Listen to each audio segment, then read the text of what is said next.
As a general rule, character arcs are essential for characters to come off well written. But there are a lot of different elements that play into these arcs. And when they are all done well, your characters aren't just well written, they feel like real people. First, your characters need a status quo, some place to start out at. A homeostasis, if you will. Part of this status quo should be clearly defined goals. The reader doesn't need to know these goals immediately when they start reading. But as the story goes on, these goals should become apparent. Your characters' goals should influence their decisions. The way they act should somehow be oriented toward their goals. But like regular people, they should struggle and fall short of their goals often. By letting your characters fail, you will give them the space to grow. Your characters will only have space to grow if they aren't there just to take up space. Many first-time writers make the mistake of having characters just fill a role. The love interest, for example. If you introduce a character, they, like real people, should have desires, goals, and motivations of their own. Don't make up characters just to make them a token that fills a role. One reason that your characters might feel flat is because they don't have any flaws, or the flaws that they have don't really hold them back in any real way. If your character has a flaw that doesn't cause any roadblocks for them, then they don't really have a flaw, they just have a quirk. Quirks are well and good. They can provide nice depth for characters and side characters, but to give a character a real substance, they should have flaws. The list is extensive from which you can choose. Anger problems, greed, selfishness, even selflessness in some situations can be considered a flaw.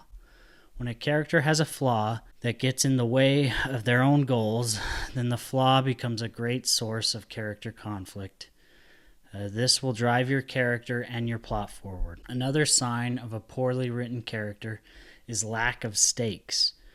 If you want your characters to be interesting, then they better be playing for something real or something deep. It doesn't have to be world-saving danger all the time, but the bigger the stakes, the more likely it is that your characters will resonate with your readers as they deal with the weight of the responsibility that you have bestowed upon them. For my next point, I want you to imagine that you're at work and the guy whose slack you've been picking up for months is sitting there. How do you feel about that person? Well, your reader will feel similarly about your characters, especially the main ones, if they don't have a proactive bone in their body. Nobody wants to be around a person who sits and complains nonstop about their situation. Why would you expect readers to spend time with your characters if they don't demonstrate some sort of gumption? Like the passive guy at work who everyone hates, your readers will hate your characters if they are too passive. The next sign that your characters are poorly written is when everything comes too easy for them. If every obstacle they face is easily overcome,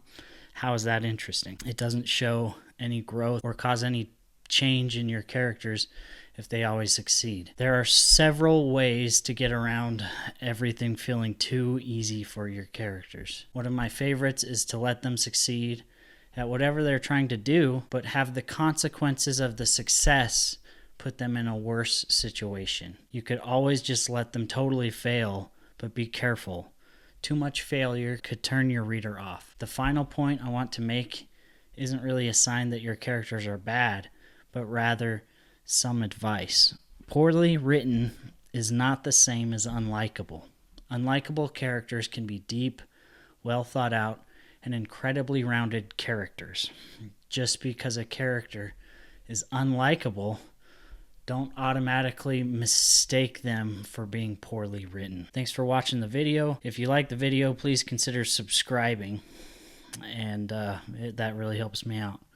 Now go write something awesome.